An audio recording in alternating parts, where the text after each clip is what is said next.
The move to fixed fees also moves the perspective of a practice. A practice can be overall profitable, but the reality is you've got some clients in there that are subsidizing others. When you move to fixed fees, you're actually looking at profitability per client. And I think that's a lot better business operation than before. The fear that people have is, well, how do I do it? If I'm breaking down the services, how much do I charge? Well, the thing is that you need to have a look at what services you provide. And for many, that's I provide advice. But if you break it down, I think that all businesses provide these types of services. What you need to have a look at is the McKinsey time and motion as to how much does it actually cost you to provide these services when you take it through the production levels of principal, advisor, support staff, paraplanning, and any other interface. And you need, yes, you're working on an hourly basis, but then you build in your premiums to it. My suggestion is that you're looking at bringing in your margin of somewhere around 30 to 40% on the delivery.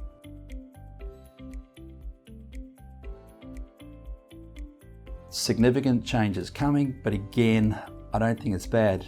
What I think we're going to also see for those that get through the next 5 years is a substantially greater and better marketplace. The first part, yes, there is likely to be less participants, and that in one is affirming for price. Two, there'll be greater barriers of entry with education criteria. But I think with the exit of banks, degree qualified advisors, vigilant authorities, the removal of conflict and improved transparency, is we're going to have the restoration of trust. We're going to win back that trust we rightly had. And then also, coupled that we're going to actually have better businesses, clear pricing and value propositions. We're operating on profit per client. There'll be, when we're seeing it already, lower platform and technology providers. There'll be, I think, aggregating buying groups. I think this is the evolution of dealer groups, whereby it'll be collective buying groups. And also, in 5 years' time, it could well be that we are in self-licensing environment, much like accountants find themselves as CPAs, CAs, and that's the authority that they operate under, but they also control their own futures within that and their conduct. Also, like the accounting industry, I think we'll see the growth of super boutiques, the likes of, for instance, Deloitte's, but in the parlance of advice, and there's a significant amount of capital and M&A activity going on right now that supports that. There will be greater governance and compliance, potentially as nominated individual licensing, and there will be better client experiences and outcomes. MLC nominated that there's 2.1 million people, Australians, looking for advice, new advice now. So we're getting a growing industry already. EY came out with a report, their global wealth research. The growth of independent advisors to surge in the next 3 years by 73%. Independent advisory firms to surge by 93%. 40% of Australians to switch wealth providers in the next 3 years. The percentage of assets under management and hourly support are currently the most common payment methodology. However, from a client's preference, they have nominated they prefer fixed fees.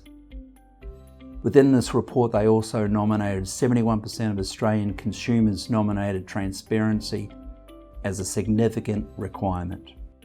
Preference for in-person phone interaction and face-to-face meetings is down 35% from 2016 to 22% in 2018. Only 22% prefer the face-to-face. So with the technology that we have of Zoom and Skype and other mediums for interaction, we actually can create greater efficiencies within our practices if we engage and enable technology. 47% of Australians respondents said they prefer mobile apps, 47 in comparison to 12% in 2016. Australian respondents to the use of fintechs likely to increase by 53% in the next 3 years. So we've got a consumer who's wanting to embrace new technology.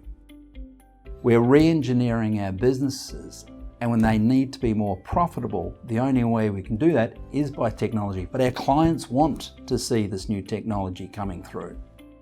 We've got a growing industry at the moment in superannuation, 2.3 trillion.